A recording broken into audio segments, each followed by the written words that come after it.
काही दिवसापासून ढोकी परिसराचे जेवढे बोर आहेत त्या बोरमध्ये एक घाण वास येणारं आणि एकदम पिवळं असं कलरचं पाणी निघत होतं. त्याचं आम्ही जेव्हा कारण शोधलं गेलं तर काय एक महिना दीड महिन्यापासून तेरणा शेतकरी सहकारी साखर कारखाना जे भैरवनाथ संचलित आहे त्याने जो मळयुक्त किंवा केमिकलयुक्त पाणी आहे ते ज्याची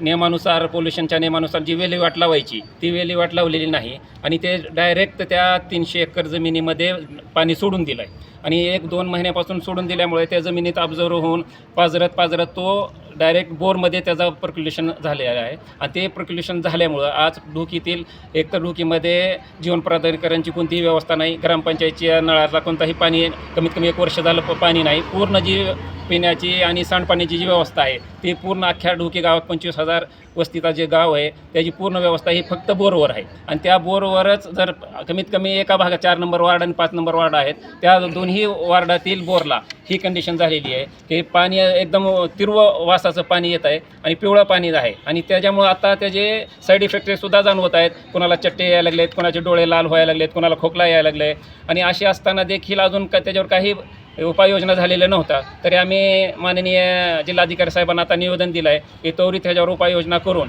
त्यांना ती विल्हेवाट त्या पाण्याची तेरणाच्या पाण्याची विल्हेवाट लावावी आणि ह्या पर्यायी व्यवस्था ह्या लोकांना पाण्याची करावी म्हणून आज आम्ही निवेदन दिलेलं आहे.